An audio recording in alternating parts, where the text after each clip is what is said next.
إن الحمد لله نحمده ونستعينه ونستغفره ونعوذ بالله من شرور أنفسنا ومن سيئات أعمالنا من يهده الله فلا مضل له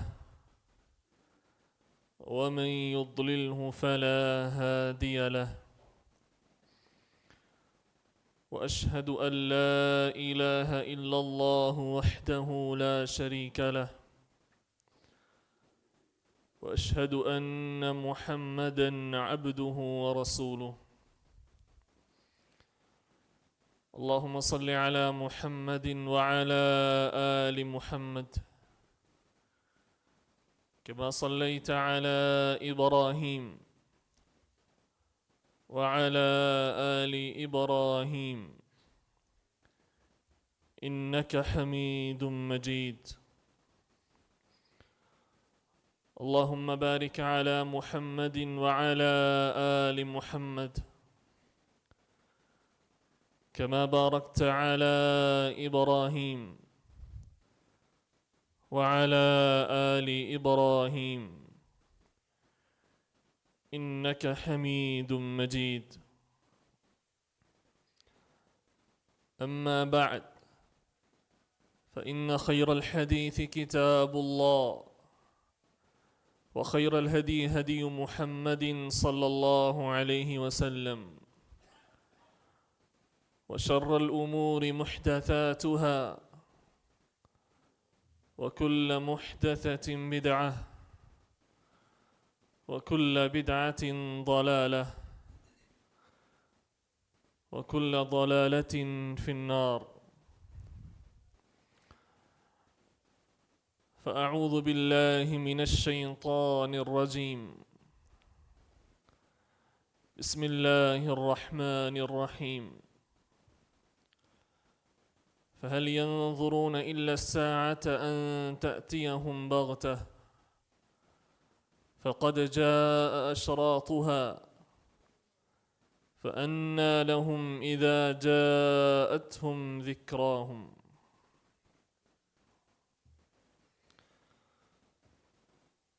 تمام قسم کی تعریفات حمد و ثنا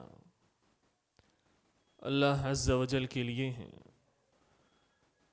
جو کہ ساری کائنات کا خالق مالک رازق اور مدبر ہے بے حد و حساب درود و سلام نازل ہوں امام کائنات رحمت للعالمین نبی اکرم صلی اللہ علیہ وسلم پر جنہیں اللہ رب العزت نے کائنات والوں کے لیے ہادی و رہنما بنا کر بھیجا اور جو رحمت دو عالم بن کر اس دنیا میں تشریف لائے حمد و صلات کے ان مختصر کلمات کے بعد سابقہ خطبہ جمعہ میں ہم نے اس روح زمین کے سب سے بڑے فتنہ دجال کو بیان کیا تھا اور پھر اللہ کے رسول صلی اللہ علیہ وسلم کی احادیث کی روشنی میں اللہ اس فتنے کی سرکوبی کے لیے اسے ختم کرنے کے لیے کچلنے کے لیے حضرت عیسیٰ بن مریم علیہ السلام کو بھیجیں گے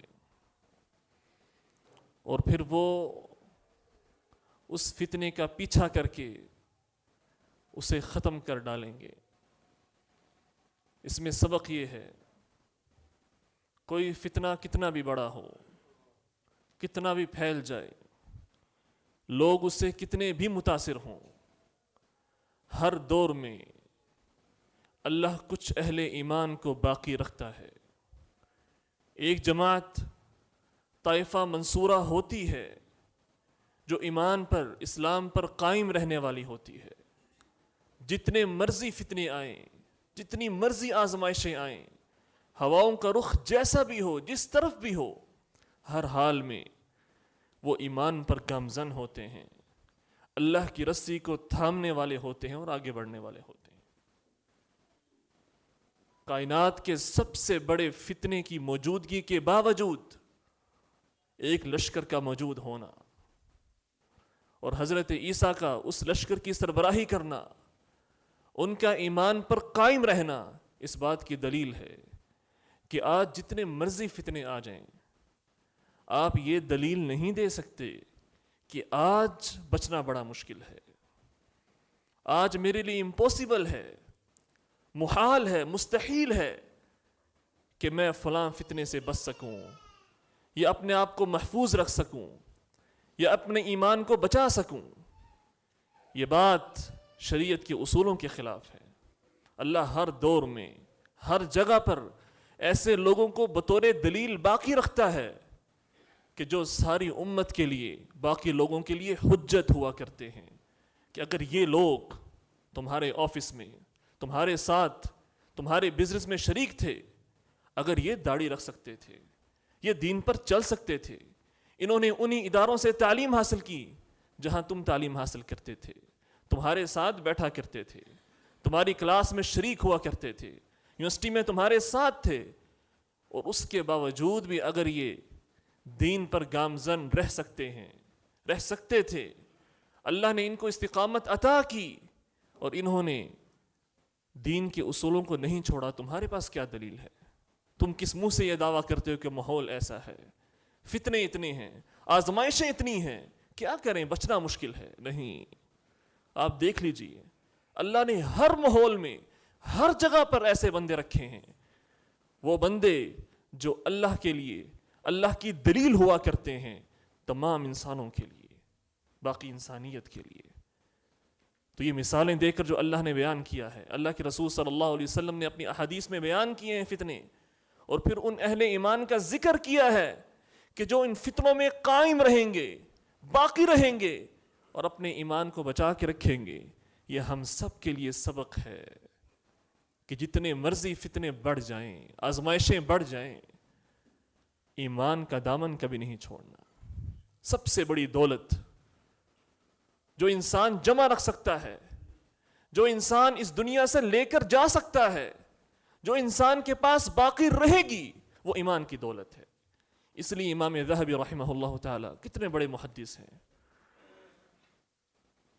اتنے بڑے محدث ہونے کے باوجود، پوری زندگی حدیث پڑھانے کے باوجود، کیا کہتے ہیں جب انہوں نے اپنے بارے میں اپنی سیرت کو لکھا، اپنا تعارف کروایا، وہ محدث جس نے تمام محدثین کا تعارف کروایا ہے، تمام مفسرین اور فقہاء کا تعارف کروایا، اور جب اپنا تعارف کرواتے ہیں تو کہتے ہیں کہ میں اللہ کا بڑا عاجز بندہ ہوں، میں گناہ گار ہوں۔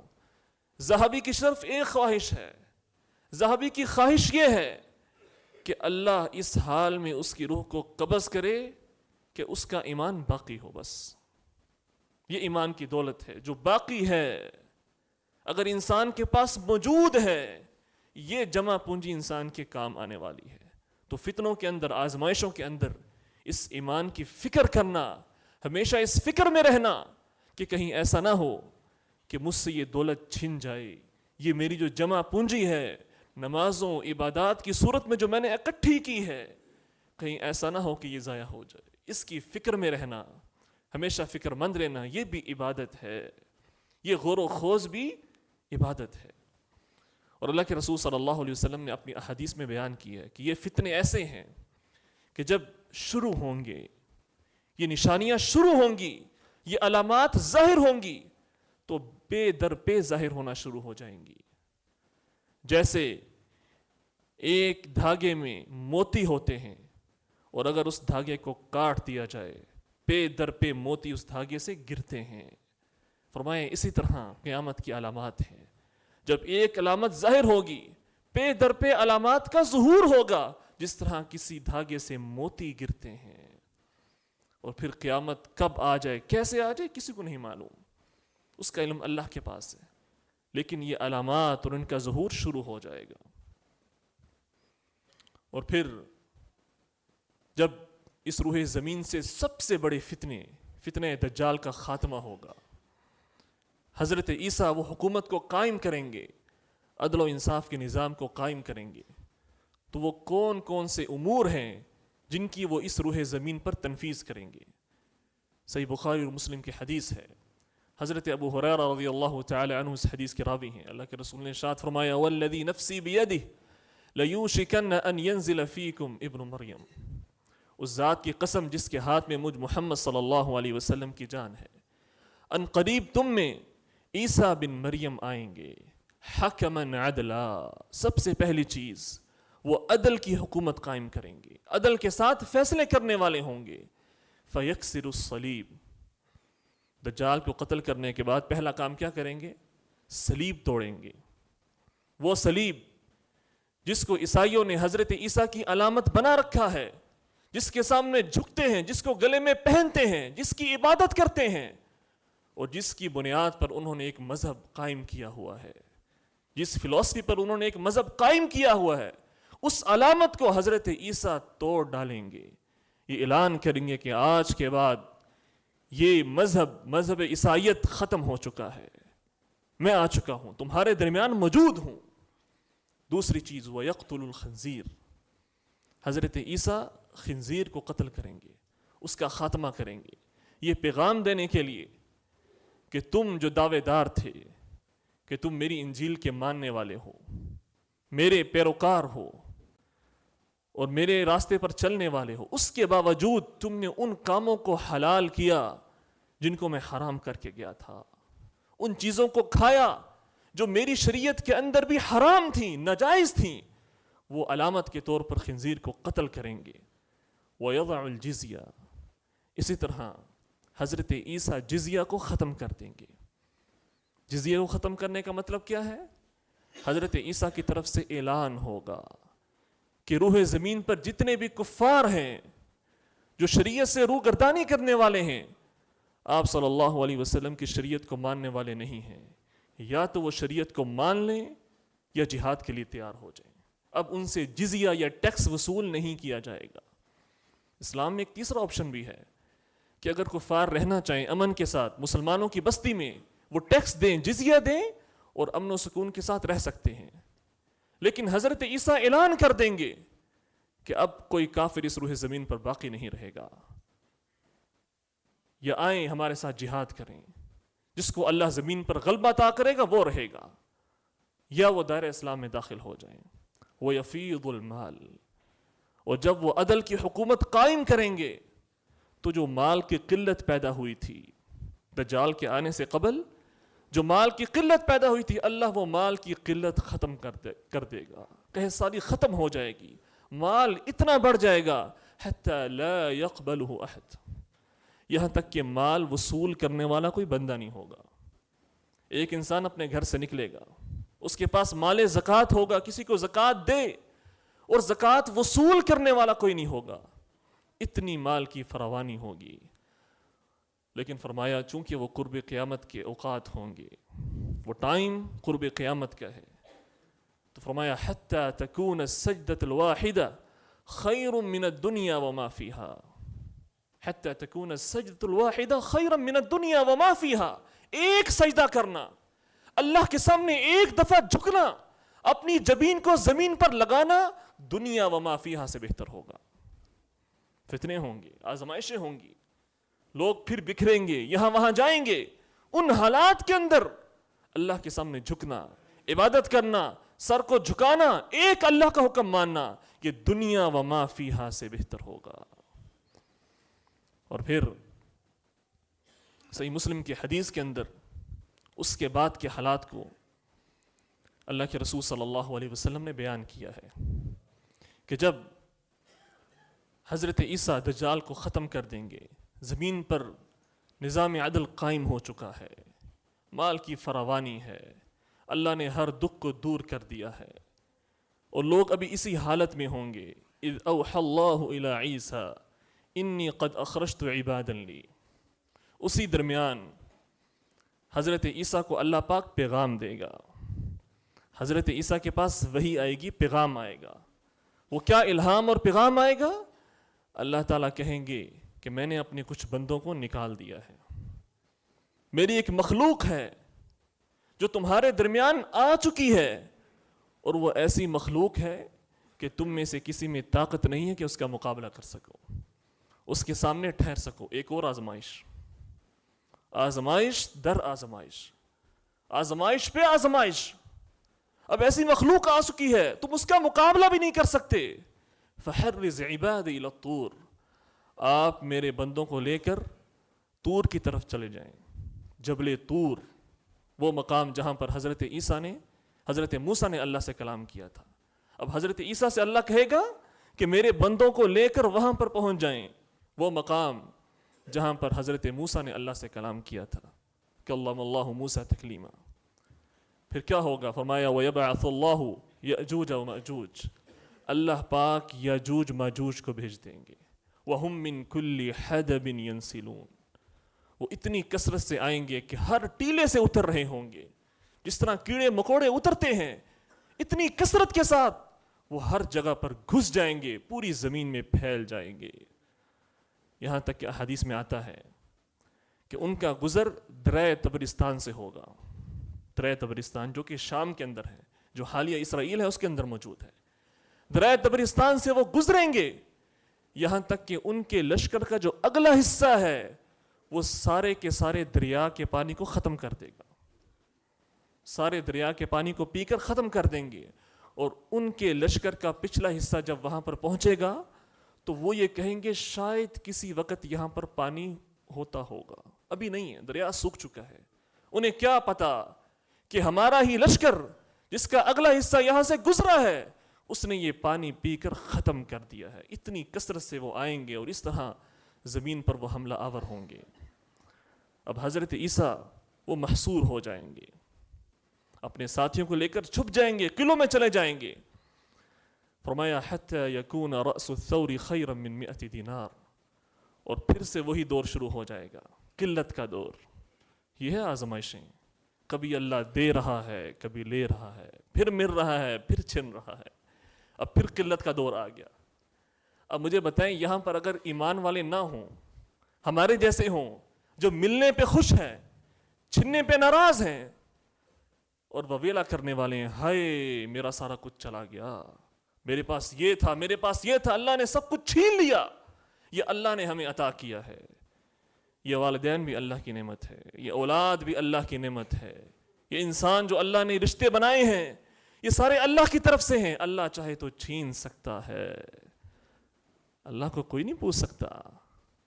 یہ ساری چیزیں اللہ کی طرف لوٹنے والی ہیں۔ انا للہ و انا الیہ راجعون۔ ہم کون ہیں؟ ہمارا کیا تعارف ہے؟ انا للہ، ہم سارے اللہ کے لیے ہیں، و انا الیہ راجعون، ہماری ابتدا بھی وہیں سے تھی اور انتہا بھی اسی کی طرف ہوگی۔ یہ ہمارا تعارف ہے۔ کل تعارف اس انسان کا جو یہ کہتا ہے انا ربکم الاعلی، میں تمہارا رب ہوں، میں بڑا متکبر ہوں، جابر ہوں، میرے پاس حکومت ہے، پاور ہے، قوت ہے، طاقت ہے، وَإِنَّا إِلَيْهِ راجعون۔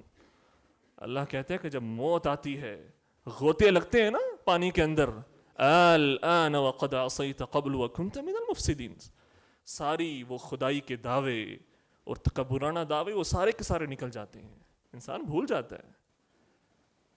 تو حضرت عیسیٰ کے ساتھ وہ بندے ہوں گے جو ہر رطب و یابس میں ان کے ساتھ راضی ہوں گے، ایمان پر قائم ہوں گے۔ گارنٹی کیا ہوگی؟ کہ ہر حال میں اللہ کی رضا پر راضی رہنا ہے، جیسے بھی حالات ہوں، نشیب و فراز آئیں، اونچ نیچ ہو، اللہ کی رضا پر راضی رہنا ہے۔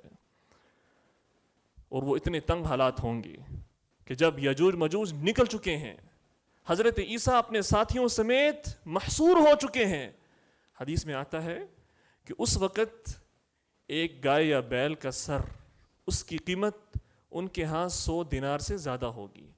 یعنی وہ چاہیں گے کچھ کھانے کو مل جائے، کوئی چیز ہم تک پہنچ جائے تاکہ ہمارے پیٹ میں کچھ جائے اور ہم زندہ رہ سکیں۔ اور پھر وہ اللہ سے التجا کریں گے، اللہ اب تیرے سوا کچھ نہیں ہے، اللہ تو ہی ہے جو بچانے والا ہے۔ پہلے اللہ نے فتح عطا کی تھی کس کے ہاتھ پر؟ حضرت عیسیٰ کے ہاتھ پر۔ مسلمان ان کے ساتھ تھے، لشکر ان کے ساتھ ملے، امام مہدی بھی ہوں گے، سارے ہوں گے، اللہ نے ان کو فتح عطا کی۔ پھر اللہ نے آزمایا، کہیں ایسا نہ ہو تم کہو کہ ہمارے درمیان عیسیٰ تھے تو ہم فاتح ہوئے، عیسیٰ کی وجہ سے ہمیں فتح نصیب ہوئی۔ اللہ کہے گا عیسیٰ نہیں، اب تیری بھی آزمائش ہے، تیرے بندوں کی بھی آزمائش ہے، جو تیرے ساتھ تیرے حواری ہیں، تیرے ساتھی ہیں، اہل ایمان ہیں، ان کی بھی آزمائش ہے، تاکہ تمہیں کہیں یہ دھوکہ نہ پڑ جائے کہ تیری وجہ سے تمہارے پاس جو قوت اور طاقت تھی جو اللہ نے عطا کی تھی، تمہیں دھوکہ پڑ جائے کہ ہم نے اپنی طاقت پر فتح حاصل کی ہے۔ اب یہ لوگ ہیں، جاؤ لڑو ان سے، لڑ سکتے ہو تو پھر وہ التجا کریں گے، اللہ تو ہمیں نجات عطا کر سکتا ہے، اللہ ہم تیری طرف اپنی ہتھیلیوں کو بلند کرتے ہیں، اللہ ہم عاجز ہیں کہ ان سے لڑ سکیں، اللہ اتنی کثرت میں ہے، اتنی طاقت میں ہے کہ ہم ان کے سامنے نہیں ٹھہر سکتے۔ تو پھر اللہ پاک ان یجوج مجوج کا خاتمہ کرے گا۔ اور کس طرح خاتمہ کرے گا؟ کوئی لشکر بھیجے گا؟ کوئی بہت بڑے بڑے لشکر آئیں گے؟ نہیں، کیڑوں کو بھیجے گا اللہ۔ یہ ہے طاقت میرے خدا کی۔ تمہارے وہ لشکر جنہوں نے دجال کو شکست دی تھی، وہ اہل ایمان جنہوں نے لڑا تھا فتنے کی سرکوبی کے لیے، اب وہ محصور ہیں اور اللہ کیڑوں کو بھیج رہا ہے سبق دینے کے لیے کہ اللہ کی پاور اور طاقت کے سامنے کوئی کچھ نہیں ہے۔ وَمَن نَّصْرُ إِلَّا مِنْ عِنْدِ اللَّهِ، یہ کامیابیاں، یہ نصرتیں اللہ عطا کرتا ہے، یہ فوجوں کے ساتھ نہیں ملتی، یہ کثرت کے ساتھ نہیں ملتی، یہ اسلحہ اور ویپنز کے ساتھ نہیں ملتی۔ وَمَن نَّصْرُ إِلَّا مِنْ عِنْدِ اللَّهِ، یہ اللہ کی طرف سے ہوتی، اللہ کیڑوں کو بھیجے گا، اور وہ کیڑے ان یاجوج مجوج کی گردنوں میں پڑ جائیں گے، جن سے وہ سارے ایک ہی دفعہ میں مر جائیں گے، ختم ہو جائیں گے۔ اور پھر حضرت عیسیٰ نکلیں گے اپنے ساتھیوں کے ساتھ، دیکھیں گے کہ ہر طرف تعفن پھیلا ہوا ہے، ہر طرف لاشیں ہیں، اور ان کو یہ چیز بڑی گھراں گزرے گی کہ ہم کیسے اس زمین میں رہ سکتے ہیں جہاں پر ہر طرف لاشیں ہیں، ہر طرف تعفن پھیلا ہوا ہے۔ پھر اللہ سے دعا کریں گے، اللہ میں عاجز ہوں، اللہ عیسیٰ عاجز ہے، کیا کرے اللہ، اس تعفن زدہ زندگی میں ہم کیسے رہ سکتے ہیں جہاں پر ہر طرف لاشیں ہی لاشیں ہیں، ہر طرف بدبو اور تعفن پھیل چکا ہے۔ اللہ کہے گا اس کا بھی انتظام کرتا ہوں۔ اس کے انتظام کے لیے اللہ کیا کرے گا؟ اللہ چڑیوں کو بھیجے گا۔ غور کریں اللہ کی پاور، پرندوں کو بھیجے گا اللہ پاک۔ یہ کام تمہارے لشکر نہیں کر سکتے، یہ میرے لشکر کریں گے۔ پرندے آئیں گے، وہاں سے ان کی لاشوں کو اٹھائیں گے اور منتقل کر دیں گے۔ اب لاشیں منتقل ہو گئی ہیں لیکن بدبو باقی ہے، ان کے آثار اور خون اور ساری چیزیں باقی ہیں۔ اب کیا کریں؟ ثم یرسل اللہ علیہم مطرا، پھر اللہ پاک آسمان سے بارش نازل کریں گے۔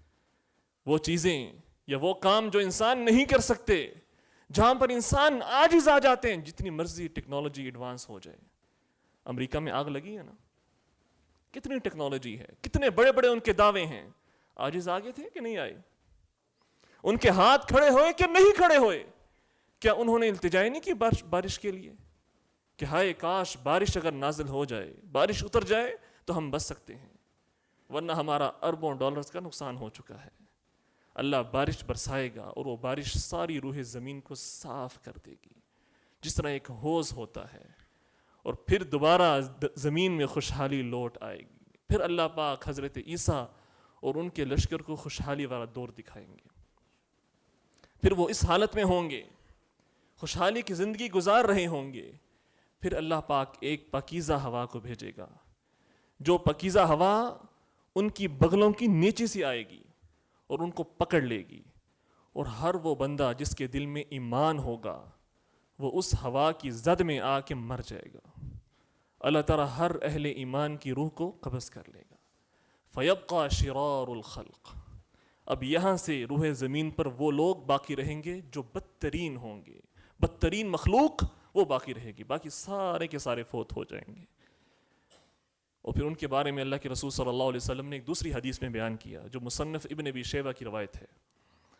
اللہ کے رسول صلی اللہ علیہ وسلم نے ارشاد فرمایا، ان القرآن الذی بین اظہرکم یوشک ان ینزع منکم، فرمایا اے میرے صحابہ، وہ قرآن جو تمہارے درمیان موجود ہے، وہ قرآن جو ہمارے درمیان موجود ہے، بعض دفعہ توفیق نہیں ہوتی کہ ہم اسے کھولیں، اس کو پڑھیں، اس کے ساتھ اپنے تعلق کو قائم کریں۔ فرمایا اے میرے صحابہ، یہ قرآن جو تمہارے درمیان موجود ہے، ان قریب ایسا وقت آئے گا اللہ پاک اس قرآن کو اٹھا لیں گے. صحابہ نے تعجب کیا، یا رسول اللہ کیف ینزع منا وقد اثبته اللہ فی قلوبنا، یہ قرآن کیسے اٹھایا جائے گا جبکہ اللہ نے اس قرآن کو ہمارے سینوں میں محفوظ کر دیا ہے. وَأَثْبَتْنَاهُ فِي الْمَصَاحِفِ، اور ہم نے اس قرآن کو ان مصاحف کے اندر، ان قرآن کے نسخوں میں محفوظ کر دیا ہے، پھر کیسے اللہ پاک اس کو اٹھا سکتا ہے؟ فرمایا یسری علیہ فی لیلہ، ایک ایسی رات آئے گی، اور یہ اسی دور کی بات ہے کہ جب زمین پر صرف بدترین لوگ باقی ہوں گے، سارے اچھے لوگ چلے جائیں گے. فرمایا ایک رات ایسی آئے گی فَيُنزَعُ مَا فِي الْقُلُوبِ، جو دلوں میں ہے اللہ پاک اٹھا لے گا. وَيَذْهَبُ بِمَا فِي الْمَصَاحِفِ، اور جو صحیفوں کے اندر، مصاحف کے اندر موجود ہے، قرآن کے نسخوں میں موجود ہے، اللہ وہ بھی لے کر چلا جائے گا. لوگ صبح اٹھیں گے، قرآن کھولیں گے، خالی ہوں گے، بھاگیں گے، کسی حافظ کو ڈھونڈیں ہمیں بتائے کہ قل هو اللہ احد یہ کیسے ختم ہوتی ہے، کیسے شروع ہوتی ہے، سورۃ البقرہ کیا ہے، سورۃ الفاتحہ کیا ہے. بھاگیں گے، تلاش کریں گے، کسی قاری کو پکڑیں گے، ہاں بھائی یہ سورۃ الفاتحہ تھی ایک، وہ شروع کیسے ہوتی ہے، ختم کیسے ہوتی ہے؟ بولے گا مجھے بھی یاد نہیں ہے. جاؤ قرآن کھولو، سارے قرآن خالی ہو چکے ہوں گے. اس کا مطلب یہ ہے کہ وہ لوگ موجود ہوں گے جو اسلام کے دعوے دار ہوں گے، قرآن بھی موجود ہوں گے اور قرآن کے دعوے دار بھی موجود ہوں گے، لیکن ایمان نہیں ہوگا، نفاق ہوگا، دو چہرے ہوں گے، مسلمانوں کے سامنے اور غیروں کے سامنے اور چہرے. اس طرح کے نفاق والے چہرے وہ اللہ پاک اس وقت ظاہر کر دے گا. کیا پڑھو قرآن کو ریوائز کرو، چونکہ دنیا میں جب قرآن سے تعلق نہیں بنا، جب ٹائم تھا اس وقت قرآن نہیں پڑھا، تعلق نہیں بنایا، نفاق تمہارے سینوں میں رہا، اب بھاگتے پھر رہے ہو کہ کسی طرح تمہیں کوئی قرآن مل جائے، کوئی نسخہ مل جائے، کوئی قاری مل جائے، اس سے قرآن کو پڑھ لو. نہیں، اب مہلت ختم ہو چکی ہے، اب تم قرآن نہیں پڑھ سکتے، تمہارے لیے ممکن نہیں. ایسا دور بھی آنا ہے. اب یہ ساری کی ساری چیزیں اللہ کے رسول نے بیان کی ہیں. اب بعض چیزیں ایسی ہیں کہ جو شاید عقل کے پیمانوں پر پوری نہیں اترتی. ہمارے لیے کیا آزمائش ہے اس میں؟ ہمارے لیے صرف ایک ہی آزمائش ہے کہ ہم نے من وعن اسی طرح ان باتوں پر ایمان لانا ہے. یہ ہمارے لیے آزمائش ہے. عقل کے پیمانوں پر پوری اترتی ہے؟ نہیں اترتی. سمعنا واطعنا، ہم کہتے نہیں کہ آمنت باللہ وملائکتہ وکتبہ، اللہ تیری ساری کتابوں پر ایمان لاتے ہیں. یہ بات اللہ نے اپنی کتاب میں بیان کی. یجوج مجوج کا آنا، دجال کا آنا، من وعن اسی طرح ہم ایمان لاتے ہیں. اور جس دور میں یہ آئیں گے، دجال آئے گا، یجوج مجوج آئیں گے، اس وقت کے لوگوں کے لیے آزمائش یہ ہوگی کہ انہوں نے اپنے ایمان کو بچانا ہے. آج آزمائش یہ ہے کہ ایمان لے آئیں، کل آزمائش یہ ہوگی کہ ان کا مقابلہ کرنا ہے اور اپنے ایمان کو باقی رکھنا ہے. اللہ پاک ہم سب کو عمل کرنے کی توفیق عطا فرمائے. وآخر دعوانا الحمد للہ رب العالمین.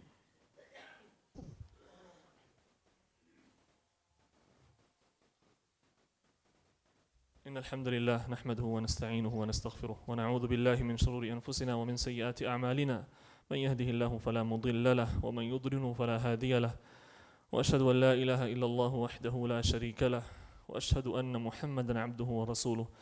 اللهم صل على محمد وعلى آل محمد كما صليت على إبراهيم وعلى آل إبراهيم إنك حميد مجيد. اللهم بارك على محمد وعلى آل محمد كما باركت على إبراهيم وعلى آل إبراهيم إنك حميد مجيد.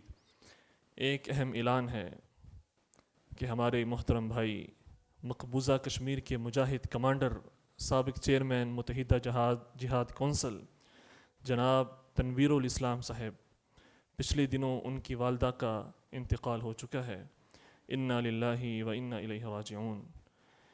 یہ ہمارے بھائی، ہمارے محترم، ہمارے ساتھ مسجد میں شریک بھی ہوتے ہیں، جمعے کے لیے بھی آتے ہیں، اور پھر ایسے حالات، ایسے واقعات کہ جب آپ کے والدین آپ سے دور ہوں، ایک وہ دوری کا علم، وہ دوری کی شدت، وہ فراق کی شدت، اور پھر ایسا موقع آ جانا، ایسا ٹائم آ جانا کہ اپنے بچھڑ جائیں، اس دنیا سے چلے جائیں، اور انسان کے لیے یہ بھی مشکل ہو کہ ان کے جنازے میں انسان کندھا دے، اپنے والدین کے جنازے میں شریک ہو سکے. یقیناً یہ بات بہت المناک ہے، بہت دردناک ہے. لیکن اللہ کے ہاں اس کا اجر بھی بہت ہے۔ اگر اللہ کے لیے کوئی انسان کسی زمین کے ٹکڑے کو چھوڑتا، ہجرت کرتا ہے، اور ہمارے بہت سارے بھائی ہیں جنہوں نے ہجرت کی ہے، جنہوں نے اپنی سرزمین کو چھوڑا ہے، اس کو چھوڑ کر خیر آباد کہہ کے اپنے ایمان کو بچانے کے لیے، اسلام کی حریت اور آزادی کے لیے انہوں نے اپنے وطن کو چھوڑا اور دوسری جگہوں پر جا کر عباد ہوئے اپنے ایمان کو بچانے کی، یقیناً بہت بڑا اجر ہے، اور اللہ پاک کسی کے اجر کو ضائع نہیں کرتے۔ لیکن اللہ نے ہر انسان کے دل میں ایک اپنی زمین کی محبت کو رکھا ہے، اور یہ محبت فطری ہے، اور اپنے لوگوں کی محبت فطری ہے، اور خاص کر وہ لوگ جو اس کے قریبی ہیں، جو اس کے سب سے قریب تر ہیں، اس کے والدین، ان کی محبت۔ اور پھر ایسے ٹائم میں کہ جہاں پر وہ آپ کے پاس نہ ہوں، آپ کے قریب نہ ہوں، آپ ان کے جنازے میں شریک نہ ہو سکیں، ان کے جنازے کو کندھا نہ دے سکیں، یقیناً یہ انتہائی المناک ہے، انتہائی دردناک ہے۔ انا للہ و انا الیہ راجعون، ان للہ ما اخذ وله ما اعطى وكل شيء عنده باجل مسمى۔ ہم اپنے بھائی کے ساتھ ہیں اس دردناک لمحے کے اندر، اور دنیا سے ہر انسان نے چلے جانا ہے۔ اللہ کی جنتیں ہوں گی جہاں پر سارے کے سارے جمع ہوں گے، وہاں پر تخت لگے ہوں گے، والدین بھی ہوں گے، بچے بھی ہوں گے۔ اللہ سے دعا کیا کریں کہ اگر ہم دنیا میں نہیں مل سکے، کسی وجہ سے اپنوں سے دور ہو گئے، فراق پڑ گیا، جدائی پڑ گئی، اللہ جنت کے تختوں پر ساروں کو جمع کر دے۔ اللہ وہاں کسی کو محروم نہ کرے۔ اصل محرومی یہ ہے کہ انسان جنتوں میں محروم ہو جائے، اپنوں کو تلاش کرے، لیکن اعلان ہو کہ تیرے وہ آج جنتوں میں نہیں ہیں، کہیں اور ہیں، آج تیری ان سے ملاقات نہیں ہو سکتی۔ تو سب سے بڑی ملاقات اور سب سے بڑا ساتھ وہ جنت کا ساتھ ہے۔ تو ہمیشہ دعا کیا کریں، اور انشاءاللہ ہماری یہی دعا ہے اپنے ان بھائیوں کے لیے بھی جو دنیا میں اپنے والدین سے علیحدہ رہے، ان کے والدین ان سے دور تھے، اور اسی جدائی کی حالت میں وہ ایک دوسرے سے بچھڑ گئے۔ اللہ پاک ان کو اپنی جنتوں میں اکٹھا فرمائے، ایک ساتھ ہم سب کو جمع کریں، اور جس طرح آج ہم اس مسجد کے اندر موجود ہیں، اللہ پاک ہمیں اپنی جنتوں میں بھی جگہ دے۔ اور پھر یہاں پر ہماری جو حکومتیں ان کی بھی ذمہ داری ہے، اس طرح کے جب واقعات ہوتے ہیں ایسے وسائل پیدا کیے جائیں، کم از کم انسان جا سکے، مل سکے، اپنے بڑوں کے پاس جا سکے، اپنی سرزمین میں جا سکے۔ اور اس میں اگر یہ ممکن نہیں ہے تو یاد رکھیں اللہ نے حل رکھا ہے، وہ حل غیرت میں ہے، وہ حل غیرت مند کے لیے ہے، بغیرتوں کے پاس نہیں ہے۔ بغیرت صرف روتے ہیں پھر کہ جی ہم کیا کریں، مذمت کر سکتے ہیں زبانوں سے۔ جن کو اللہ نے پاور دی ہے ان کے بارے میں بات ہو رہی ہے، جن کے پاس غیرت ہوتی ہے، جن کو اللہ نے غیرت ایمانی سے اور حمیت ایمانی سے نوازا ہوتا ہے، وہ پھر عملی اقدام اٹھاتے ہیں، وہ بتاتے ہیں کہ کیسے تم نے ہم سے ہمارے اپنے لوگوں کو جدا کیا ہے۔ ہمارے بھائی، اللہ ان کے جہود کو قبول فرمائے، ہم سارے ان کے ساتھ ان کے غم میں شریک ہیں۔ انا للہ و انا الیہ راجعون۔ اللهم ربنا تقبل منا انك انت السميع العليم وتب علينا انك انت التواب الرحيم، وصلى الله وسلم على نبينا محمد وعلى اله وصحبه اجمعين۔